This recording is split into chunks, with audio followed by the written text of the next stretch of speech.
ನಮಸ್ತೆ ಎಲ್ಲ ಆತ್ಮಬಂಧುಗಳಿಗೂ ವಂದಿಸುತ್ತಾ ನಾನು ಮಹಾತಾರ್ ಫೌಂಡೇಶನ್ ಸಂಸ್ಥಾಪಕರಾದ ಭತ್ರಿಜಿಯವರಿಗೂ ಹಾಗೂ ಸ್ವರ್ಣಮಾಲಾ ಅಮ್ಮನವರಿಗೂ ಹಾಗೂ ನಮ್ಮ ವೇದಿಕೆಗೆ ಕಾರಣೀಭೂತರಾದಂತಹ ರಂಗನಾಥ್ ಸರ್ ಅವರಿಗೂ ಹಾಗೂ ಲಕ್ಷ್ಮಿ ಮೇಡಮ್ ಅವ್ರಿಗೂ ಹಾಗೂ ನಮ್ಮ ಒಂದು ಆತ್ಮಬಂಧುಗಳಲ್ಲಿ ಅತಿ ಮುಖ್ಯವಾದಂತಹ ಅಶ್ವಿನಿ ಮೇಡಮ್ ಅವ್ರಿಗೂ ನನ್ನ ಎಲ್ಲ ಇತರೆ ಆತ್ಮಬಂಧುಗಳಿಗೂ ವಂದಿಸುತ್ತಾ ಯಾವುದೇ ಒಂದು ನಾವು ಕಲಿಬೇಕು ಅಂತ ಮುಂದೆ ಹೊರಟಾಗ ಒಂದು ಹೆಜ್ಜೆ ಇಟ್ಟಾಗ ನಾವ್ ಯಾವುದೇ ಒಂದು ಸಂಸ್ಥೆಗೆ ಬರ್ಬೇಕು ಅಂತ ಅಂದ್ರೂ ಒಂದು ಗುರುವಿನ ಒಂದು ಮಾರ್ಗದರ್ಶನ ಇರ್ಬೇಕಾಗತ್ತೆ.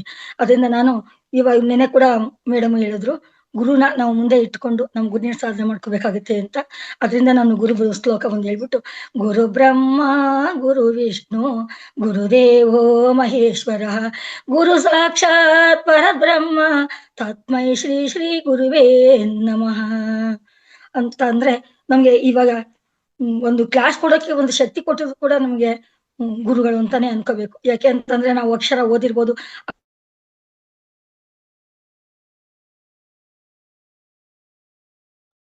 ಮೇಡಮ್ ನಿಮ್ದು ನೆಟ್ವರ್ಕ್ ಏನೋ ಇದಾಯ್ತು ಮೇಡಮ್. ನಾಗರತ್ನ ಮೇಡಮ್. ಬರುತ್ತೆ ಮೇಡಮ್, ಬರುತ್ತೆ, ವೇಟ್ ಮಾಡೋಣ. 1.5 ವರ್ಷದಿಂದನೂ ಇದೀನಿ. ಅಂದ್ರೆ ಹತ್ರ ನಾನು ಜಾಯಿನ್ ಆಗಿ 2 ವರ್ಷ ಹತ್ರನೇ ಆಯ್ತಾ ಬಂತು. ಜಾಯಿನ್ ಆದ್ರೂ ಅದನ್ನ ನನ್ನ ಮನ್ಸಿಗೆ ಅನ್ಕೊಂಡಿರ್ಲಿಲ್ಲ, ಅದನ್ನ ಮನ್ಸಿಗೆ ತಗೊಂಡಿರ್ಲಿಲ್ಲ. ನಾವು ಇದ್ರಲ್ಲಿ ಏನ್ ಸಿಗುತ್ತೆ, ಏನಿದೆ ಇಲ್ಲಿ ನೋಡೋಣ ಅಂತ ಅಂದ್ಬಿಟ್ಟು ಒಂದ್ಸರಿ ಮನ್ಸು ಕೊಟ್ಟು ನೋಡಿದಾಗ ಧ್ಯಾನದ ಬಗ್ಗೆ ನನಗೆ ಅರಿವೇ ಇಲ್ಲ. ಧ್ಯಾನ ಅಂದ್ರೆ ಏನೋ ಗೊತ್ತಿಲ್ಲ, ಬರೀ ಪೂಜೆ ಭಕ್ತಿ ಮಾತ್ರ ಗೊತ್ತು. ಆತರ ಇತ್ತು. ಧ್ಯಾನ ಸಮರ್ಪ್ಯಾಮಿ ಅಂತ ನೆನ್ನೆ ಕೂಡ ಹೇಳಿದ್ರು ಯಾರು ಮೇಡಮ್. ಅಂದ್ರೆ ಧ್ಯಾನ ಸಮರ್ಪ್ಯಾಮಿ ಅಂದ್ರೆ ಇದೆ, ಬಟ್ ಧ್ಯಾನ ನಾವು ಮಾಡ್ತಾ ಇದೀವಲ್ಲ ಇಷ್ಟೇ ಅಂತ ಅನ್ಕೊಂಡಿದ್ವಿ. ಭಕ್ತಿ ಮಾತ್ರ ಗೊತ್ತಿತ್ತು, ಪೂಜೆ ಮಾತ್ರ ಗೊತ್ತಿತ್ತು. ಧ್ಯಾನ ಅಂತ ಗೊತ್ತಿದ್ದು, ಕಣ್ಣು ಮುಚ್ಕೊಂಡ್ ಕೂತ್ಕೊಂಡ್ರೆ ಈ ತರ ಆಗುತ್ತೆ ಅಂತ ಗೊತ್ತಿದ್ದು ನಮ್ಗೆ ಮಹಾತಾರ್ ಫೌಂಡೇಶನ್ ಬಂದ್ಮೇಲೆನೆ. ಇದನ್ನ ನಾವು ಒಂದು ದೊಡ್ಡದಾಗಿ ಹೇಳ್ಕೊಳ್ಳೋದಕ್ಕೆ ನಾನು ಇಷ್ಟಪಡ್ತೀನಿ. ಯಾಕೆಂದ್ರೆ ಧ್ಯಾನ ತುಂಬಾ ಎಷ್ಟೇ ನಾವು ಮುಂದುವರೆದಿದ್ರು ನಾವು ಬೇಸ್ ಇಲ್ದೇನೆ ನಾವು ಏನೋ ಎಲ್ಲ ಮಾಡ್ಕೊಂಡು ಹೋಗ್ತಾ ಇದ್ವಿ ಅಂತ ಅನ್ನೋದಕ್ಕೆ ಇದು ಒಂದು ವಾಕ್ಯ ನಾನು ಸೇರಿಸ್ತಾ ಇದ್ದೀನಿ. ಆಮೇಲೆ ನಾನೇನು ಅಂತಂದ್ರೆ, ನಾನು ಮಹಾತಾರ್ ಫೌಂಡೇಶನ್ ಸೇರ್ಕೊಂಡಾಗ್ಲೂ ಎಲ್ಲರೂ ಸಹದೇಯ ಮಾಡೋದನ್ನ ಮಾತ್ರ ನಾನು ಇಷ್ಟಪಟ್ಟು ಕೇಳ್ಕೊತಾ ಇದ್ದೆ. ಇಷ್ಟಪಟ್ಟು ಮತ್ತೆ ಆಲಿಸ್ಕೊಳ್ಳೋದು, ನೋಡೋದು, ಮತ್ತೆ ಧ್ಯಾನ ಕೂತ್ಕೊಳ್ಳಿ ಅಂದಾಗ ಮತ್ತೆ ಸ್ವಿಚ್ ಆಫ್ ಮಾಡೋದು ಅಥವಾ ಏನೋ ಒಂದ್ ಮಾಡ್ಬಿಟ್ಟು ನನ್ ಪಡ್ ನಾನು ಎದುಟೋಗೋದು, ಈ ತರ ಮಾಡ್ತಿದ್ದೆ. ಆಮೇಲೆ ಅಶ್ವಿನಿ ಮೇಡಮ್ ಹೇಳಿದಾಗ ನಾನು ಸುಮ್ಮನೆ ಆನ್ ಮಾಡ್ಬಿಡೋದು, ಮಲ್ಕೊಂಡೆಲ್ಲ ಇದೀನಿ. ಎಷ್ಟೋ ದಿವಸ ಸುಮ್ಮನೆ ಮಲ್ಕೊಂಡು ಕೇಳಿಸ್ಕೊಳ್ಳೋದು, ಪಕ್ಕದಲ್ಲಿ ಇಟ್ಕೊಂಡು ಈ ತರ ಮಾಡ್ತಿದ್ದೆ. ಆದ್ರೆ ಅರಿವು ನನಗೆ ಗೊತ್ತಾಗ್ಬೇಕಾದ್ರೆ ಈ ಧ್ಯಾನಕ್ಕೆ ನಾನು ಮಹಾತಾರ್ ಫೌಂಡೇಶನ್ ಒಂದು ಪಿರಿಮಿಡ್ ಇದಕ್ಕೆ ಒಂದ್ಸ ಬಂದ್ವಿ. ಯಾವಾಗ ಕೆಬ್ಬೆ ದೊಡ್ಡಿಗೆ ಅವತ್ತನ್ಕೂ ನನಗೆ ನಿಜವಾಗ್ಲೂ ಧ್ಯಾನೋದಯ ಆದದ್ದು ಅವತ್ತೇ ಅಂತಲೇ ಅನ್ಕೋಬೇಕು. ಜ್ಞಾನದ ಜೊತೆಗೆ ಧ್ಯಾನನೂ ಬೇಕು ಅಂತ ಗೊತ್ತಾಗ. ನನಗೆ ಧ್ಯಾನ ಇದ್ದಷ್ಟೇ ಆಗಲ್ಲ, ಧ್ಯಾನನೂ ನಾನು ತಿಳ್ಕೊಬೇಕು, ಧ್ಯಾನ ಮಾಡ್ಬೇಕು ಅಂತ ಅರಿವಾಗಿದ್ದು ನನಗೆ ಪಿರಿಮಿಡ್ ಬಂದ್ಮೇಲೆ. ಅಂದ್ರೆ ಅದಕ್ಕೆ ಮೊದ್ಲೇ 10 ನಿಮಿಷ 15 ನಿಮಿಷ 20 ನಿಮಿಷ ಕೂತ್ಕೊಂಡ್ರೆ ಆಗ್ತಾ ಇರ್ಲಿಲ್ಲ. ಪಿರಿಮಿಡ್ ಬಂದ್ ದಿವಸ ನನಗೆ 3 ಅವರ್ ಅಲ್ಲಿ ರಾತ್ರಿ 3 ಅವರ್ ಪಿರಿಮಿಡ್ ಒಳಗಡೆ ಕೂತ್ಕೊಂಡ್ವಿ. ಕಿಂಗ್ ಚೇಂಬರ್ ಅಂತ ಇದೆ, ಕಿಂಗ್ ಚೇಂಬರ್ ಗನ್ಕ ಹೋಗ್ಬಿಟ್ರೆ 10 ನಿಮಿಷನೇ ನಾವು ಅಲ್ಲಿ ಕೂರ್ಸ್ಕೊಳಕ್ ಬಿಟ್ಟದ್ದು 10-15 ನಿಮಿಷ. ಅದ್ರಲ್ಲಿ ಹೋಗ್ತಿದಂಗೆ ಹೆಜ್ಜೆ ಇಡ್ತಿದಂಗೆ ಏನೋ ವೈಬ್ರೇಷನ್ ಇರುತ್ತೆ ಅಲ್ಲಿ. ಆ ತರ ವೈಬ್ರೇಷನ್ ನನಗೆ ಗೊತ್ತಾಗಿದೆ ಮೊದಲನೇದು. ಧ್ಯಾನ ಮಾಡ್ಬೇಕು ಅನ್ನೋ ನನ್ಗೆ ತಿಳುವಳಿಕೆ ಬಂದಿದ್ದೆ ಅಲ್ಲಿ ಹೋದ್ಮೇಲೆ ಅಂತ ಅನ್ಕೋಬೇಕು. ಆ ತರ ಆಗಿ ಒಂದು 15 ನಿಮಿಷ ನಾವು ಅಲ್ಲಿ ಕೂತ್ಕೊಂಡ್ ಬಂದಾಗ ಎಷ್ಟು ಡೀಪ್ ಆಗಿ ನಾವು ಹೋದ್ವಿ ಅಂತ ಅಂದ್ರೆ ಧ್ಯಾನದ ಬಗ್ಗೆ, ಅದು ನನಗೆ ಒಂದು ನನ್ನ ಜೀವನದಲ್ಲಿ ಆತರ ಮತ್ತೆ ಅರ್ಥ ಆಗ್ತಾ ಇಲ್ಲ. ಅದರಿಂದ ಹೋಗ್ಬೇಕು ಅನ್ಸುತ್ತೆ ಧ್ಯಾನಕ್ಕೆ, ಅಲ್ಲಿಗೇನೆ. ಈ ರೀತಿ ಧ್ಯಾನದ ಅನುಭವ ನನಗಾಯ್ತು. ಧ್ಯಾನದ ಅನುಭವ ಆದ್ಮೇಲೆ ಒಂದ್ ಸ್ವಲ್ಪ ಮನ್ಸಿಗಂತೂ ತುಂಬಾ, ಇವಾಗ್ಲೂ ಕೂಡ ಹೇಳ್ತಿರ್ತಾರೆ ಎಲ್ಲ ನೀವು ಆತರ ಮಾತಾಡ್ತೀರಿ, ಆತರವಾಗಿ ಎಲ್ಲಾ ಡಿಸಿಷನ್ ತಗೊಳ್ಳೋದು ಎಲ್ಲ ಕೂಡ ನಾನು ಲೈಫಲ್ಲಿ ಸ್ವಲ್ಪ ಆತರನೇ. ಅದರಿಂದ ನಿಧಾನ ಒಂದು ಬರ್ಬೇಕಾದ್ರೆ ಎಲ್ಲ ನಮ್ ತಾಯಿ ಕೂಡ ಹೇಳೋರು, ದಾನಕ್ಕೂ ನಿಧಾನ ಮೇಲು ಅಂತ ಹೇಳೋರು. ಎಲ್ಲ ದಾನ ಮಾಡೋದಕ್ಕಿಂತ ವಿದ್ಯಾದಾನ ಮಾಡ್ಬೇಕು ಅಂತ ಕೂಡ ಹೇಳೋರು. ನಮ್ ತಾಯಿ ಒಂಥರ ಅವಿದ್ಯಾವಂತರು, ಹೆಬ್ಬೆಟ್ಟು ಅಂತಾನೆ ಹೇಳ್ಕೋಬಹುದು. ಅವ್ರು ಹೆಬ್ಬೆಟ್ಟೆ ಒತ್ಸಿದ್ರು. ಕೊನೆ 3 ಅಕ್ಷರ 5 ಅಕ್ಷರ ಕಲ್ಸಿದ್ವಿ ಅಂತ ಇಟ್ಕೊಳ್ಳಿ. ನಾವು ಮಕ್ಳೆಲ್ಲ ಸೇರ್ಕೊಂಡು ಸೈನ್ ಮಾಡೋದ್ ಕಲ್ಸಿದ್ವಿ. ಸೈನ್ ಮಾಡುವಂತ ಒಂದು ಪ್ರಮೇಯ ಅವ್ರಿಗೆ ಬರ್ತಿರ್ಲಿಲ್ಲ. ಆತರ ಇದ್ರುನು ಜ್ಞಾನದಲ್ಲಿ ಮಾತ್ರ ನಮ್ ತಾಯಿ ತುಂಬಾ ಭಂಡಾರನೆ. ಎಲ್ಲಾ ವಿಷಯಗಳಾಗ್ಲಿ, ಮಕ್ಳುಗಳಿಗೆ ಬುದ್ಧಿ ಹೇಳೋದು, ಅಂದ್ರೆ ಅವ್ರಿಗೆ ವಿದ್ಯೆ ಇಲ್ದೇ ಇದ್ರು ಆಲಿಸ್ಕೊಂಡು ಅದ್ರ ಇಲ್ಲೂ ತಗೊಂಡು ಹೇಳುವಂತದ್ದು ಅವ್ರಿಗೆ ಶಕ್ತಿ ಇತ್ತು. ಅದನ್ನ ನಾನು ಈಗ ನಾವು ಮನನ ಮಾಡ್ಕೋತೀವಿ. ಯಾವುದೇ ಒಂದು ವಸ್ತು ಅದು ಕಳ್ದೋದಾಗ ನಮ್ಗೆ ಅದ್ರ ಅರ್ಥ ಗೊತ್ತಾಗೋದು, ಅದ್ರ ಬೆಲೆ ಗೊತ್ತಾಗೋದು. ಆತರ ನಮ್ ತಾಯಿ ಹೇಳ್ತಾ ಇರ್ಬೇಕಾದ್ರೆ ನಾವು ಕೇಳ್ತಾ ಇರ್ಲಿಲ್ಲ. ಈಗ ಅನ್ಸುತ್ತೆ ಹೌದಲ್ವಾ, ಗುರುಗಳು ಹೇಳ್ಕೊಡ್ತಿದ್ದೆಲ್ಲ ನಮ್ ತಾಯಿನೂ ಹೇಳ್ಕೊಡ್ತಿದ್ರು, ಅದನ್ನ ನಾವು ತಗೋತಾ ಇರ್ಲಿಲ್ಲ. ಜೊತೆಗೆ ಎಷ್ಟೇ ಆದ್ರೂ ಒಬ್ರು ಗುರು ಅಂತ ಇರ್ಬೇಕು ಅನ್ನೋದನ್ನ ನಾವು ಇವಾಗ ತಿಳ್ಕೊತಾ ಇದ್ವಿ. ಅವ್ರು ತಾಯಿ ಆಗ್ಬಿಡ್ತಾರೆ, ಅವ್ರ ಹತ್ರ ನಮಗೆ ತುಂಬಾ ಸಲಿಗೆ ಆಗ್ಬಿಟ್ಟಿರ್ತದಲ್ಲ. ಅವ್ರು ಹೇಳ್ಕೊಂಡ್ ಮಾತು ಮೇಲೆ ನಮ್ಗೆ ಅಷ್ಟೊಂದು, ಯಾರಿಗೇ ಆದ್ರೂ ಅಷ್ಟೇ ತಾಯಿ ಹೇಳ್ಕೊಟ್ಟಿರ್ತಾರಲ್ಲ, ನಮ್ಮೇಷ್ಟು ಹಂಗೆ ಹೇಳ್ಕೊಟ್ಟಿರ್ಲಿಲ್ಲ. ನಮ್ಮ ಮಾಸ್ಟರ್ ಹಂಗೆ ಹೇಳ್ಕೊಡೋದು, ನಮ್ ಮೇಡಮ್ ಹಿಂಗೆ ಹೇಳ್ಕೊಡೋದು ಅಂತ ನಾವು ಅವ್ರಿಗೆ ದಬಾಯಿಸ್ತಾ ಇರ್ತೀವಿ. ಈಗ ನೋಡಿ, ಗುರು ಹೇಳ್ಕೊಟ್ ಮಾತೆಲ್ಲ ನಮ್ಗೆ ಮೊದ್ಲು ಗೊತ್ತಿದ್ದನ್ನ ಅಳವಡಿಸ್ಕೊಳಕ್ ಆಗ್ತಾ ಇರ್ಲಿಲ್ಲ. ಈಗ ನೋಡಿ ಅಳವಡಿಸ್ಮೇಲೆ ನಾನು ಮೇಡಮ್ ಹೇಳ್ದಂಗೆ ನನ್ನ ಲೈಫಲ್ಲಿ ನಾನು ತುಂಬಾ ಸ್ವಲ್ಪ ನೊಂದಿದೀನಿ. ಯೋಚನೆನೂ ಮಾಡ್ತಿದ್ದೆ. ಮಹಾತಾರ್ ಫೌಂಡೇಶನ್ ಬಂದ್ಮೇಲೆ ನಾನು ತುಂಬಾ ಬದಲಾವಣೆ ಆಗಿದ್ದೀನಿ ಅಂತ ಹೇಳ್ಕೋಬೇಕು. ಅದ್ರಲ್ಲಿ ಇನ್ನು 75% ಇನ್ನು ಫುಲ್ ಅನ್ಕೂ ಆಗಿಲ್ಲ. 75% ಅನ್ಕೂ ಆಗಿದ್ದೀನಿ. ಇದ್ರಲ್ಲಿ ಇನ್ನೇನಪ್ಪಾ ಅಂತಂದ್ರೆ ನಾನು ಗುರುಗಳು ಹೇಳುವಂತ ಸ್ವಾಧ್ಯಾಯಗಳ ಬಗ್ಗೆ ನಾನು ತಿಳ್ಕೊಂಡು ಸ್ವಾಧ್ಯಾಯ ಮಾಡುವಂತ ಶಕ್ತಿ ನನಗೆ ಈಗ ಯಾವುದೇ ಒಂದು ಪುಸ್ತಕ ಈಗ ಇದುವರೆಗೂ ಮೇಡಮ್ ಹೇಳ್ತಾ ಇದ್ರು. ಪುಸ್ತಕ ಓದೋ ಹುಚ್ಚು ನನ್ನ ಮೊದ್ಲಿಂದಾನು ಇತ್ತು. ಅಂಗಡಿ ಏನಾದ್ರು ಒಂದು ಸಾಮಾನು ತಕೊಂಬಂದ್ರೆ ಅವಾಗೆಲ್ಲ ಪೇಪರ್ ಅಲ್ಲಿ ಕೊಡೋದು. ಈ ತರ ಕವರ್ ಆಗ್ಲಿ ಪ್ಲಾಸ್ಟಿಕ್ ಕವರ್ ಆಗ್ಲಿ ಇರ್ತಿರ್ಲಿಲ್ಲ. ಪೇಪರ್ ಅಲ್ಲಿ ಕಟ್ಟಿಸ್ಕೊಂಬಂದು ಆ ಸಾಮಾನು ತಗೊಂಬಂದು ಆ ಕಡೆ ಕೆಳಗಡೆ ಸುರ್ಬಿಟ್ಟು ಮೊರದಲ್ಲಿ ಏನಾದ್ರು ಹಾಕ್ಬಿಟ್ಟು ಆ ಪೇಪರ್ ತಗೊಂಡು ಓದ್ಬೇಕು. ಅಷ್ಟು ಹುಚ್ಚು ನನಗೆ ಓದುವಂತದ್ದು. ಅದ್ರಲ್ಲಿ ಏನಾದ್ರು ಒಂದು ಒಳ್ಳೆ ವಿಷಯ ಇದ್ರೆ ಓದ್ಬೇಕು ಅಂತ ಅದನ್ನ ಓದ್ತಾ ಕೂತ್ಕೊಂಡ್ಬಿಡ್ವೆ. ನಮ್ ತಾಯಿ ಬಂದು ಬಯತಂಕ ನನಗೆ ಗೊತ್ತಾಗ್ತಾ ಇರ್ಲಿಲ್ಲ. ಏನಾದ್ರು ಸಿಕ್ಬಿಟ್ಟು ಅದನ್ನೇ ಇಟ್ಕೊಂಡ್ಬಿಡ್ತಾಳೆ ಅಂತ. ಅಂದ್ರೆ ಓದೋ ಪುಸ್ತಕದ ಮೇಲೆ ಅಷ್ಟೊಂದು ನಿಗಾ ಇಲ್ದೇ ಇದ್ರು ಯಾವ್ದಾದ್ರು ವಿಷಯಗಳು ವಿಶೇಷ ವಿಷಯ ಇದ್ರೆ ಅದನ್ನ ಆಳವಾಗಿ ತಿಳ್ಕೊಳ್ಳೇಬೇಕು ಅನ್ನೋದೊಂದು ಮನ್ಸಲ್ಲಿತ್ತು. ಅದಕ್ಕೆ ನನಗೆ ಒತ್ತು ಕೊಟ್ಟದ್ದು ಈ ಮಹಾತಾರ್ ಫೌಂಡೇಶನ್. ಓದೋದಕ್ಕೆ ನನಗೆ ತುಂಬಾನೇ ಸಹಾಯ ಮಾಡ್ತು ಅಂತ ಅನ್ಕೊಳ್ಳೋಣ. ಜೊತೆಗೆ ನಾನು ಪಿರಿಮಿಡ್ಗೆ ಹೋಗಿದ್ದೆ ಅಂತ ಹೇಳಿದ್ರೆ ಅವಾಗ ನೋಡಿ ಪುಸ್ತಕ ಮೇಡಮ್ ಹೇಳೋದ್ರಂಗೆ ಎಷ್ಟು ಪುಸ್ತಕಗಳು ತಗೊಂಡ್ಬಂದಿದ್ದೀನಿ ಅಂತ ಅಂದ್ರೆ ನೋಡಿ ಇದನ್ನೆಲ್ಲ ನಾನು ತಲೆ ಹತ್ರ ಇಟ್ಕೊಂಡಿರ್ತೀನಿ. ಬಟ್ ಪೂರ್ತಿ ಅನ್ಕೋ ಒಂದು ಮಾಡಿರಲ್ಲ. ಒಂದೊಂದು ಬುಕ್ ಒಂದೊಂದ್ಸರಿ ಈ ಸರಿ ತಗೊಂಡ್ಬಂದಿರ್ತೀನಿ. ಇದು ರೇವಾ ಕಾಲೇಜಲ್ಲೂ ತಗೊಂಡ್ಬಂದೆ, ಪಿರಿಮಿಡ್ ಅಲ್ಲೂ ತಗೊಂಡೆ ಹೋಗಿ. ಮತ್ತೆ ಕೂಡಲ ಸಂಗಮದಲ್ಲಿ ನನಗೆ ಮೇಡಮ್ ಸುನಾಗ ಮೇಡಮು ಮತ್ತೆ ವಿಜಯಲಕ್ಷ್ಮಿ ಮೇಡಮ್ ಅವರೆಲ್ಲರೂ ಗಿಫ್ಟ್ ಕೊಟ್ಟಿದ್ರು. ಇದೆಲ್ಲ ಒಂದಿಷ್ಟು ಪುಸ್ತಕಗಳಿದೆ. ಇನ್ನೂ ತುಂಬಾ ಓದೋದನ್ಕೂ ತುಂಬಾ ಇದೆ. ಟೈಮೇ ಆಗಲ್ವೇನೋ ಅನ್ಸೋದು. ಯಾಕೆ ನನಗೆ ಇವಾಗ 24 ಗಂಟೆ ಟೈಮ್ ಸಾಕಾಗ್ತಾ ಇಲ್ಲ ಅನ್ಸುತ್ತೆ ನೋಡಿ. ಇಷ್ಟು ಪುಸ್ತಕಗಳೆಲ್ಲ ಇಟ್ಕೊಂಡಿರ್ತೀನಿ. ಪಕ್ಕದಲ್ಲಿ ಇಟ್ಕೊಂಡು ನನ್ಗೆ ಯಾವ್ದನ್ನ ಯಾವ ಟೈಮಲ್ಲಿ ಒಂಚೂರು ಮನನ ಮಾಡೋಣ ಅನ್ಸುತ್ತೆ ಅವಾಗ ಓದ್ಕೋತೀನಿ. ಅದ್ರ ಬಗ್ಗೆ ಯಾವತ್ತಾದ್ರೂ ಒಂದಿನ ಕ್ಲಾಸ್ ಕೊಡ್ಬೇಕು ಅಂತ. ಮೊನ್ನೆ ಜೊತೆ ನಾನು ಓದೋ ಹುಚ್ಚೆ ಅವ್ರಿಗೆ ಹೆಂಗ್ ಗೊತ್ತಾಯ್ತೋ ಗೊತ್ತಿಲ್ಲ. ನಾನೆಲ್ಲ ಸ್ವಲ್ಪ ದಿವಸ ಈಗ ಭಜನೆ ಕೂಡ ಹೋಗ್ತಾ ಇದ್ದೆ. ಭಜನೆಗೆ ಹೋಗ್ಬೇಕಾದ್ರೆ ಯಾರು ನೋಡಿ ಈ ಪುಸ್ತಕಗಳನ್ನೆಲ್ಲ ನನಗೆ ಗಿಫ್ಟ್ ಕೊಟ್ಟಿದ್ದಾರೆ. ಈ ತರ ಪುಸ್ತಕಗಳನ್ನ ಕೊಟ್ಟಿದ್ದಾರೆ. ನನಗೆ ಅನ್ನಿಸ್ತು ನಾನು ಓದ್ತಾಳೆ ಅಂತ ಅವ್ರಿಗೆ ಹೆಂಗ್ ಗೊತ್ತಾಯ್ತು. ಯಾರೋ ರೋಡಲ್ಲಿ ಒಂದು ಅಪ್ಪ ಕುತ್ಕೊಂಡು ಕೊಡುತ್ತೆ. ಅವ್ರ ಹತ್ರ ಒಂದ್ 2-3 ಪುಸ್ತಕನೆಲ್ಲ ಇಸ್ಕೊಂಡ್ ಬಂದಿದ್ದೀನಿ. ನಾನು ಇವಾಗಲೇ ಅದ್ರ ಒಂದ್ 2 ಪೇಜ್ ಓದಿ ನಾನು ಅರ್ಥ ಮಾಡ್ಕೊಂಡಿದ್ದೀನಿ. ಅದ್ರ ಬಗ್ಗೆ ಕ್ಲಾಸ್ ಕೊಡ್ಬೇಕು ಅಂತಿದ್ದೆ. ಇವತ್ತು ಮೇಡಮ್ ನಮ್ಮ ಅನುಭವ ಹೇಳಿ ಅಂತ ಹೇಳಿದ್ರೆ ಸೇರ್ಕೊಂಡ್ಮೇಲೆ ಅದಕ್ಕೋಸ್ಕರ ಇದನ್ನ ತಗೊಂಡಿದ್ದೀನಿ. ಏನು ಅಂತ ಅಂದ್ರೆ ನಾನು ಅದೇ ಹೇಳ್ದಂಗೆ ಧ್ಯಾನದ ಬಗ್ಗೆ ನಾನು ಹೇಳ್ದಲ್ಲ ಗೊತ್ತಿರ್ಲಿಲ್ಲ. ಧ್ಯಾನ ಮಾಡಕ್ ಕಲ್ತ್ಕೊಂಡೆ. ಸ್ವಾಧ್ಯಾಯ ಗೊತ್ತಿರ್ಲಿಲ್ಲ. ಗೊತ್ತಿತ್ತು ಓದಿದ್ದೆ. ಅದನ್ನ ಕೊಡ್ಬೇಕು ಇನ್ನೊಬ್ರಿಗೆ ಹೇಳ್ಬೇಕು ಅಂತ ಗೊತ್ತಿರ್ಲಿಲ್ಲ. ಈಗ ಸ್ವಾಧ್ಯಾಯ ಮಾಡೋದ್ ಕಲ್ತ್ಕೊಂಡೆ. ಹಾಗೆ ರಂಗನಾಥ್ ಸರ್ ಹೇಳುವಂತ ಕ್ಲಾಸ್ಗಳಲ್ಲಿ ನಾನು ಅವ್ರು ಎಷ್ಟು ಕ್ಲಾಸ್ ಕೊಟ್ಟಿದ್ದಾರೆ ಅದನ್ನೆಲ್ಲ ಆಲಿಸ್ಕೊತೀನಿ. ಬಟ್ ಅಳವಡಿಸ್ಕೊಳಕ್ ಆಗಿರಲ್ಲ. ಆಮೇಲೆ ಇದು ಮುದ್ರೆಗಳು ಈಗ ಜಸ್ಟ್ ಕೂಡ ಹೇಳಿದ್ರು. ಇವೆಲ್ಲ ನಮ್ಗೆ ಏನಕ್ ಬೇಕು ಅಂತ ಅನಿಸ್ತಿತ್ತು. ಇದ್ರ ಬಗ್ಗೆ ಅರ್ಥ ಇರ್ಲಿಲ್ಲ. ಜ್ಞಾನ ಮುದ್ರೆ ಚಿನ್ಮುದ್ರೆ ಈ ಯೋಗಕ್ಕೆ ಸೇರ್ಕೊಂಡು ಒಂದ್ 5-6 ವರ್ಷದಿಂದ ಮಾಡ್ತಾ ಇದ್ದೀನಿ.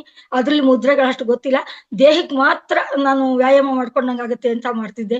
ಅದ್ರಲ್ಲಿ ಯೋಗದ ಬಗ್ಗೆ ಯೋಗದಲ್ಲಿ ಏನ್ ಸಿಗುತ್ತೆ ಇದನ್ನೆಲ್ಲ ಆಳೋಗಿ ಹೋಗಕ್ ಆಗಿರ್ಲಿಲ್ಲ ನನಗೆ. ಏನೋ ಅವಾಗ ಮಾಡ್ಬೇಕು ಅಷ್ಟೇ ಮಾಡ್ತಿದ್ವಿ. ಹಿಂಗ್ ತಗೊಂಡ್ ಹಿಂಗ್ ಬಿಡೋದು ಅಂತಾರಲ್ಲ ಹಂಗ್ ಬಿಟ್ಬಿಟ್ಟಿದ್ದೆ ಅಂತಾನೆ ಅನ್ಕೊಳ್ಳಿ. ಅದಕ್ಕೆ ಫಸ್ಟ್ ಉದಾಹರಣೆ ನಾನೇ. ಅದನ್ನ ಆಳೋಗಿ ತಗೋಬೇಕು ಅಂತ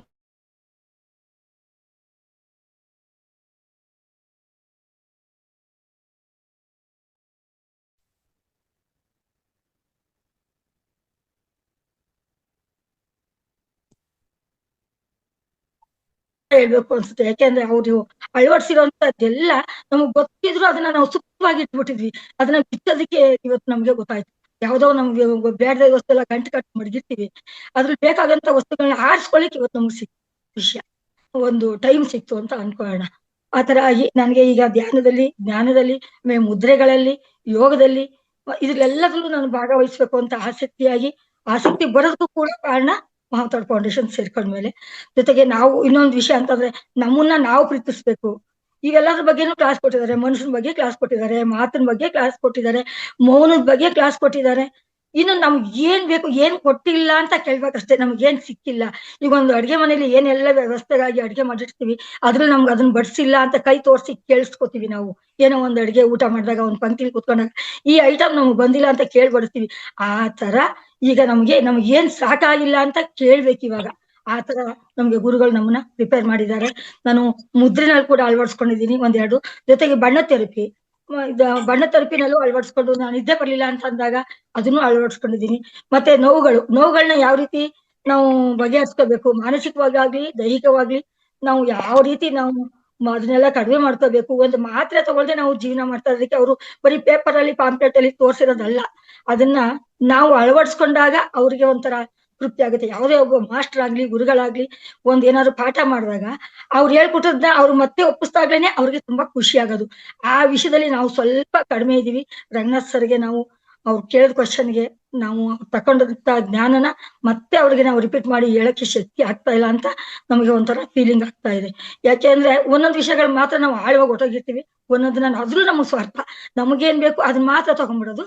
ಬೇರೆದನ್ನ ಬಿಟ್ಬಿಡೋದು. ಆ ತರ ಮಾಡ್ತಾ ಇದೀವಿ. ಇವಾಗ ಅನ್ನಿಸ್ತಾ ಇದೆ ಹೌದು ನನಗೂ ಉಪಯೋಗ ಆದದನ್ನ ಬೇರೆಯವ್ರಿಗೂ ಹೇಳ್ಬೇಕು. ಬೇರೆಯವ್ರಿಗೆ ಇಷ್ಟ ಆದನ್ನ ನಾನು ಕಲ್ತ್ಕೋಬೇಕು ಅಂತ ಕೂಡ ನಾವು ಅಳವಡಿಸ್ಕೋಬೇಕು. ಇದೆಲ್ಲ ಮಾಡ್ಕೊಂಡಾಗ ನನಗೆ ತುಂಬಾ ಈ ಮಹಾವತಾರ್ ಫೌಂಡೇಶನ್ ಸೇರ್ಕೊಂಡಾಗಿಂದಲೂ ನಾನು ನಿಜವಾಗ್ಲೂ ಒಂದ್ಸರಿ ಅನ್ಸುತ್ತೆ ಜ್ಞಾನೋದಯ ಆಯ್ತು. ಜೊತೆಗೆ ನನ್ನ ಒಂದು ಮಾನಸಿಕ ಚಿಂತೆಗೆ ತುಂಬಾ ಒಂದು ಮದ್ದು, ಮನೆ ಮದ್ದು ಇದು. ಇದು ಹೊರಗಡೆ ಹೋಗಿ ನಾನು ಮದ್ದು ತಗೊಳ್ತಾ ಇಲ್ಲ ನಾನು. ನಿಜವಾಗ್ಲೂ ಹೇಳ್ಬೇಕು ಅಂದ್ರೆ 2 ವರ್ಷ ನಾನು ಒಂದು ಮಾತ್ರೆ ತಗೊಂಡಿಲ್ಲ. ಅದಕ್ ಮೊದ್ಲು ನಾನು ತುಂಬಾ ಮಾತ್ರೆಗಳು ತಗೋತಿದ್ದು ಕಡಿಮೆ. ಆಮೇಲೆ ಆಯುರ್ವೇದಿಕ್ ಮೆಡಿಸಿನ್ ಮೇಲೆ ನಂಗೆ ತುಂಬಾ ಇಷ್ಟ. ಏನಾದ್ರು ನೋವು ಬಂದ್ರು ಮಸಾಜ್ ಮಾಡ್ಕೊಳ್ಳೋದು, ಎಣ್ಣೆಗಳು ತಯಾರು ಮಾಡ್ಕೊಳ್ಳೋದು, ಸ್ವಯಂ ಪಾಕ ಮಾಡ್ಕೊಂಡು ನನಗೆ ಇಷ್ಟ ಬಂದಿದ್ದ ಅಡಿಗೆಗಳನ್ನ ಅದ್ರಲ್ಲಿ ಏನು ಒಂದು ತುಂಬಾ ಹೀಟ್ ಆಯ್ತಾ ಹೆಸರು ಬೇಳೆ ಪಾಯಸ ಮಾಡ್ಕೊಂಡು ಕುಡಿಯೋದು, ಹೆಸರು ಬೇಳೆ ಬೇಯಿಸ್ಕೊಂಡು ಕುಡಿಯೋದು, ಬಾರ್ಲಿ ಕುಡಿಯೋದು, ಸಬ್ಬಕ್ಕಿ ಮಾಡ್ಕೊಂಡು ಕುಡಿಯೋದು. ಈ ತರ ನಾವು ಬರೀ ಅನ್ನ, ಮುದ್ದೆ, ಸಾರು ಈ ತರಲೇ ನಾನು ಇರ್ಬೇಕು ಅನ್ನೋದನ್ನ ನಾನು ಅನ್ಕೊಂಡೇ ಇರ್ಲಿಲ್ಲ. ಜೊತೆಗೆ ಸೈಡ್ ಐಟಮ್ ಏನಾದ್ರೂ ಒಂದು ಕಲ್ತ್ಕೊಂಡೇ ಇರ್ಬೇಕು. ಯಾವುದೇ ಒಂದು ವಿಷಯ ಇವತ್ತು ನಾವು ಯಾರ್ದೋ ಒಂದು ಕ್ಲಾಸ್ ಅದ್ರಲ್ಲಿ ನಾವೇನೋ ಒಂದು ಪಾಯಿಂಟ್ ಆದ್ರೂ ಅರ್ತ್ಕೋಬೇಕು. ಯಾರು ಒಂದು ಕ್ಲಾಸ್ ಕೊಡ್ತಾರೆ ಅದ್ರಲ್ಲಿ ನನಗೇನು ಉಪಯೋಗ ಆಯ್ತು, ನಾನು ಅದ್ರಲ್ಲಿ ಏನ್ ತಿಳ್ಕೊಂಡೆ ಅನ್ನೋದನ್ನ ಮನನ ಮಾಡ್ಕೊತಿದ್ದೆ 1 ನಿಮಿಷ. ಹೌದು ನಾನು ಇವತ್ತು ಅರ್ಧ ಗಂಟೆ ಅವತ್ತು ಕ್ಲಾಸ್ ಕೇಳಿದೆ, ಇದ್ರಲ್ಲಿ ಏನಿತ್ತು ವಿಷಯ ಕೇಳ್ಕೊಂಡಾಗ ನನ್ಗೆ ಅರ್ಥ ಆಗಿರಲ್ಲ. ಮತ್ತೆ ಇನ್ನೊಂದ್ಸರಿ ಮನನ ಮಾಡ್ಕೊಂಡಾಗ ನಮಗೆ ಅರ್ಥ ಆಗೋದು. ಅದ್ರಲ್ಲಿ ನಮ್ಗೇನಾದ್ರು ವಿಷಯ ಸಿಕ್ತಾ ಅಥವಾ ನಾನು ಅದನ್ನ ಇನ್ಯಾರಿಗಾದ್ರು ಹೇಳ್ಬೋದಾ ಅನ್ನೋದನ್ನ ನಾವು ತಿಳ್ಕೊಬೇಕು. ಇದಿಷ್ಟು ನನಗೆ ಅರ್ಥ ಆಯ್ತು ಮೇಡಮ್. ಜೊತೆಗೆ ನನ್ನ ಒಂದು ಶಾರೀರಿಕವಾಗಿ ಹೇಳ್ಬೇಕು ಅಂತಂದ್ರೆ ನಾನು ಒಂದು ಸಯಾಟಿಕಾ ಪೇಷಂಟ್ ಆಗಿ ನಾನು ಹೊರಗಡೆ ಬಂದೆ. ಹಾಸ್ಪಿಟಲ್ ತೋರಿಸ್ಕೊಂಡೆ ಒಂದು 15-20 ದಿವಸ. ಅದ್ರಲ್ಲೂ ಮಾತ್ರೆ ಅವ್ರು 20 ಮಾತ್ರೆ ಕೊಟ್ಟಿದ್ದು ನಾನು ಅಲ್ಲಿ ಸೊನೆ ತೆಗೆದಾಕಿ 2 ಮಾತ್ರೆ ತಗೊಳ್ಳೋದು. 20 ಮಾತ್ರೆ ಕೊಟ್ಟಿರ್ತಾರೆ. ಅದು ನನ್ನ ಮಗ ಕೂಡ ಡಾಕ್ಟರ್ ಆಗಿದ್ರು. ಅವ್ನು ಬೈಕೋತಾನಲ್ಲ ಅಲ್ಲೇ ಮಡಗಿದೆಯಲ್ಲ ಅಂತಾನೆ, ಹುಷಾರಿಲ್ಲ ಅಂತಾನೆ ಅಂತ ಆ ತರ ನಾನು ಸ್ವಲ್ಪ ತಗೊಂಡು ಅದನ್ನ ಕಡಿಮೆ ಮಾಡ್ತಿದ್ದೆ. ಇವಾಗ ನಾನು ತಕ್ಕೊಳ್ಳೋದೇ ಬಿಟ್ಟಿದ್ದೀನಿ. ಅವನು ಗೊತ್ತಾಗ್ಬಿಟ್ಟಿದೆ. ನಮ್ಮನೇಲಿ ಎಲ್ರಿಗೂ ತಿಳ್ಕೊಂಡಿದ್ದಾರೆ ಮಾತ್ರೆಗೂ ಅವಳಿಗೂ ಆಗಲ್ಲ ಅಂತ ಅಂದ್ಬಿಟ್ಟು. ಜೊತೆಗೆ ನನಗೆ ಮಾನಸಿಕವಾಗಿ ಸ್ವಲ್ಪ ತುಂಬಾ ಒಂದು ಯೋಚನಾ ಇದ್ರಲ್ಲಿ ತುಂಬಾ ನೊಂದಾಗಿದ್ದೆ. ಅದಕ್ಕೆ ಒಂದು ದಿವ್ಯ ಔಷಧಿ ಸಿಕ್ತು ಅಂತ ಅನ್ಕೋಬೇಕು ನಾನು.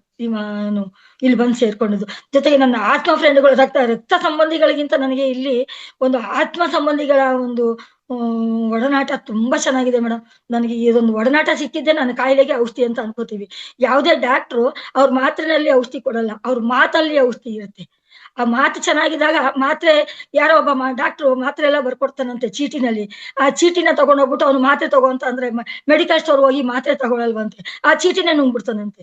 ಯಾಕೆಂದ್ರೆ ಏನಪ್ಪ ಮಾಡಿದೆ, ನಾಳೆ ಬಂದ್ಬಿಟ್ಟು ಹುಷಾರಾಯ್ತು ಸರ್ ಅಂತಾನಂತೆ ಡಾಕ್ಟರ್ ಹತ್ರ. ಏನ್ ಮಾಡಿದೆ, ಯಾವ ಮಾತ್ರೆ ಎಷ್ಟೆಷ್ಟು ತಕೊಂಡೆ ಅಂದ್ರೆ, ಏನಿಲ್ಲ ಸರ್ ನೀವು ಬರ್ಕೊಟ್ಟಿದ್ರಲ್ಲ ಆ ಮಾತ್ರೆ ಚೀಟಿ ಎಲ್ಲ ಉಂಡೆ ಕಟ್ಬಿಟ್ಟು ಅದ್ ನುಂಗ್ಬಿಟ್ಟೆ ನಾನು ಅಂತ ಅಂತಾನಂತೆ. ಆ ರೀತಿ ನಾನು ಮಹಾವತಾರ್ ಫೌಂಡೇಶನ್ ಬಂದ್ಮೇಲೆ ಅವ್ರು ಕೊಡುವಂತ ಎಲ್ಲ ಜ್ಞಾನನು ಸ್ವಾಧ್ಯಾಯ ಆಗಿರ್ಬೋದು, ಥೆರಪಿಗಳಾಗಿರ್ಬೋದು ಇದೆಲ್ಲ ತಗೊಂಡೆ. ಜೊತೆಗೆ ಇನ್ನೊಂದು ಇಂಪಾರ್ಟೆಂಟ್ ಆಗಿ ನಾನು ಮೊದಲು ಸ್ವಲ್ಪ ಹಿಂಜರಿಕೆ ಮಾಡ್ಕೊಂಡು ಹೇಳ್ತಿದ್ದೆ. ಇವಾಗ ಹಿಂಜರಿಕೆ ಮಾಡ್ಕೊಂಡ್ರು ನಾನು ಯಾರ ಮನೇಲಿ ಹೋಗಿ ಯಾರ ಹತ್ರನೂ ಏನಾದನ್ನ ಹೇಳ್ಕೊಂಡು ಅವ್ರ ಮನೇಲಿ ನಾನು ಭಿಕ್ಷೆ ಬಿಡ್ಬೇಕಾಗಿಲ್ಲ. ದೇವ್ರೊಬ್ಬ ಇದಾನೆ, ಹುಟ್ಟಿಸೋನು ಹುಲ್ಲು ಹಾಕದೆ ಇರಲ್ಲ ಅಂತಾರಲ್ಲ, ಅದೇ ರೀತಿ ನಾನು ತಿಳ್ಕೊಂಡು ಈಗ ಸ್ವಯಂ ಇದು ನಾನು ಮನಸ್ಸಿಗೆ ಅರ್ಥಕೊಂಡು ಶಿವಂಗು ಚಿಕಿತ್ಸೆಯಲ್ಲಿ ನಾನು ತುಂಬಾನೇ ಮನನ ಮಾಡ್ಕೊಂಡಿದ್ದೀನಿ, ತಿಳ್ಕೊಂಡಿದ್ದೀನಿ.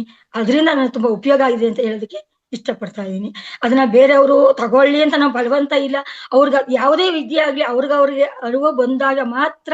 ಈಗ ನೋಡಿ ನಾನೇ ಹೇಳಿದ, ನನಗ್ ನಾನೇ ಅರಿವು ತಗೊಂಡಾಗ ಮಾತ್ರ ನಾನು ಈ ಕ್ಲಾಸಸ್ ಸೇರ್ಕೊಳ್ಳೋದಾಗ್ಲಿ, ಈ ನೀವು ಪುಸ್ತಕ ಹೇಳ್ಬಿಟ್ಟು ಓದ್ಬಿಟ್ಟು ಹೇಳ್ಬಿಡಿ ಅಂತ ಹೇಳಿದ್ರೆ ಅದು ಬರಲ್ಲ ಯಾರಿಗೂನು. ಈಗ ನಾನು ಎಷ್ಟೋ ಮಕ್ಕಳುಗಳಿಗೆ ಪಾಠ ಮಾಡಿದ್ದೀನಿ. ಪ್ರೈಮರಿ ಸ್ಕೂಲ್ ಸ್ವಲ್ಪ ದಿವಸ ನಾನು ಕ್ಲಾಸ್ಗೆ ಮನೇಲಿ ಕ್ಲಾಸ್ ಮಾಡೋದು ಕಲ್ತ್ಕೊಂಡಿದ್ದೆ. ಮತ್ತೆ ನಾನು ಟೈಲರಿಂಗ್ ಟೀಚರ್ ಆಗಿ ನಾನು ಒಂದು 20 ವರ್ಷ ನಾನು ಕ್ಲಾಸ್ ಮಾಡಿದ್ದೀನಿ. ಮತ್ತೆ ಯಾವ್ಯಾವ್ದೋ ಸಂಸ್ಥೆಗಳಲ್ಲೆಲ್ಲ ಕೆಲಸ ಮಾಡಿದ್ದೀನಿ. ಅದ್ರೆಲ್ಲ ಸಿಗದೇ ಇದ್ದಂತ ನೆಮ್ಮದಿ ನನಗೆ ಇದ್ರಲ್ಲಿ ಸಿಕ್ತು. ಅದ್ರಲ್ಲಿ ಏನ್ ಸಿಕ್ತು ಅಂತಂದ್ರೆ ಬರೀ ನನಗೆ ಆವಾಗ ಆರ್ಥಿಕ ಪ್ರಾಬ್ಲಮ್ಗೋಸ್ಕರ ನಾವು ಯಾರೇ ವ್ಯಕ್ತಿ ನಾವು ದುಡ್ತಕ್ಕೆ ಹೋಗ್ತೀವಿ ಹೊರಗಡೆಗೆ ಅಂದಾಗ ಆರ್ಥಿಕ ಸನ್ನಿವೇಶ, ಆರ್ಥಿಕ ಒಂದು ಬಲಗೊಳ್ಕೊಳ್ಳಕ್ಕೆ ಹೋಗ್ತಾ ಇರ್ತಾರೆ. ನಾವು ಬರೀ ಆರ್ಥಿಕ ಸಂಪಾದನೆ ಮಾಡಿದ್ವಿ ಹೊರತು ಆಧ್ಯಾತ್ಮಿಕ ನಮ್ಮ ತಂದೆ ತಾಯಿ ಕಲ್ಸಿದ್ರು. ನಮ್ಮ ಸಂಸಾರನೇ ಅದ್ರಲ್ಲಿ ಬಂದಿದ್ರಿಂದ ಆಧ್ಯಾತ್ಮಿಕ ಆಯ್ತು, ಆರ್ಥಿಕ ಆಯ್ತು. ನೆಕ್ಸ್ಟ್ ನಾವು ಬರ್ಬೇಕಾದದ್ದು ಈಗ ಮುಂದಕ್ಕೆ ಮೋಕ್ಷಕ್ಕೆ ಒಂದು ದಾರಿ. ಮೋಕ್ಷದ ದಾರಿ ಕೂಡ ನಮ್ಗೆ ಇದೆಲ್ಲ ಸಿಗುತ್ತೆ ಅನ್ನೋದು. ಮತ್ತೆ ಬರೀ ಮೋಕ್ಷ ಅಷ್ಟೇ ಅಲ್ಲ, ಮೋಕ್ಷ ನಾವು ಪಡ್ಕೋಬೇಕಾದ್ರೆ ಯಾವ ರೀತಿನಲ್ಲಿ ಹೋಗ್ಬೇಕು ಅನ್ನೋದನ್ನ ತಿಳಿಸ್ಕೊಟ್ಟದ್ದು ನಮ್ಗೆ ಈ ಆಧ್ಯಾತ್ಮ ಒಂದು ನಮ್ಗೆ ಮಹಾವತಾರ್ ಫೌಂಡೇಶನ್. ಇದ್ರ ಬಗ್ಗೆ ನಾನೇನಪ್ಪಾ ಅಂತಂದ್ರೆ ಪುಸ್ತಕ ಓದ್ಕೊಂಡೇ ಹೇಳ್ಬೇಕು ಅಂತಿಲ್ಲ. ಅದ್ರಲ್ಲಿ 10 ಪಾಯಿಂಟ್ ಓದ್ಕೊಂಡ್ರೆ ಒಂದು 2 ಪಾಯಿಂಟ್ 3 ಪಾಯಿಂಟ್ ನನ್ನ ತಲೆಗೆ ಹಾಕೊಂಡಿರ್ತಿಲ್ಲ, ಅದನ್ನ ಮತ್ತೆ ರಿಪೀಟ್ ಮಾಡೋದು. ಇದನ್ನ ನಾನು ಜಾಸ್ತಿ ತಿಳ್ಕೊಂಡಿದ್ದೀನಿ. ನನಗೆ ಈ ಪುಸ್ತಕ ನಾನು ನೆನೆ ದಿವಸ ಮೊನ್ನೆ ಯಾರೋ ಒಂದು ಹೋಗ್ಬೇಕಾದ್ರೆ ಒಂದು ಪುಸ್ತಕ ಇದು ನಿಮ್ಗೆ ಗೊತ್ತಾಗುತ್ತೆ ಗೊತ್ತಿಲ್ಲ, ಬಿಟ್ಟ ಕಾಣ್ಬೋದು. ಗಿಡ ಮೊದಲ ಬೀಜ ಮೊದಲ ಅಂತ. ಈ ಪುಸ್ತಕ ಓದ್ಬೇಕಾದ್ರೆ ಅನಿಸ್ತು, ಯಾವ್ದು ಮೊದಲು ಇದರಲ್ಲಿ, ಮೊಟ್ಟೆ ಮೊದಲ ಕೋಳಿ ಮೊದಲ ಅಂತಾರಲ್ಲ, ಆ ರೀತಿನೇ ಇದು ಒಂಥರ ಪುಸ್ತಕ ಅನಿಸ್ತು. ಮತ್ತೆ ಹೂವು ಅಷ್ಟೇ, ಒಂದು ವೃಕ್ಷ, ಒಂದು ಬೀಜ, ಇದ್ರ ಬಗ್ಗೆ ಎಲ್ಲ ಕೊಟ್ಟಿದ್ದಾರೆ. ಇದ್ರ ಬಗ್ಗೆ ನನಗೂ ಅನಿಸ್ತಾ ಇತ್ತು ಅವಾಗ ತಿಳ್ಕೊಬೇಕು. ಹೌದಲ್ವಾ, ಒಂದು ಇವ್ರು ಉದಾಹರಣೆಗೆ ಕಡಲೆಕಾಯಿನೇ ಕೊಟ್ಟಿದ್ದಾರೆ. ಕಡಲೆಕಾಯಿನ 2 ಬೇಳೆ ತರ ಹಿಂಗೆಷ್ಟು ನಾವು ಭಾಗ ಮಾಡಿದಾಗ ಅದು ದ್ವಿದಳ ಧಾನ್ಯ.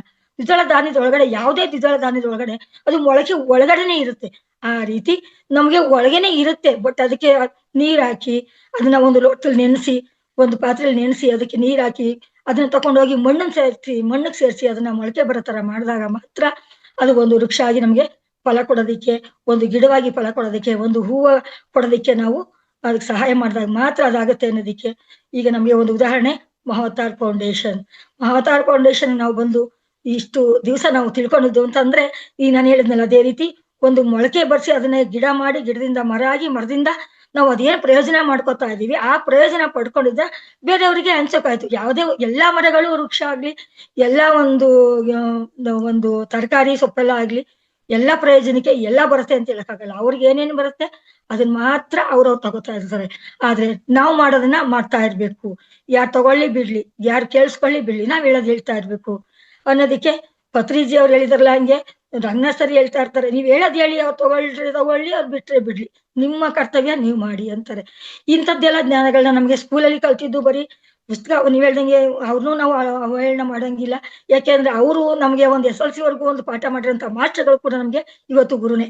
ಒಂದಕ್ಷರ ಕಲಿಸಿದ ಆತಂ ಗುರು ಅಂತ, ಒಂದ್ ಅಕ್ಷರ ಕಲಿಸಿದವನು ಕೂಡ ಗುರುವಾಗಿರ್ತಾನಂತೆ.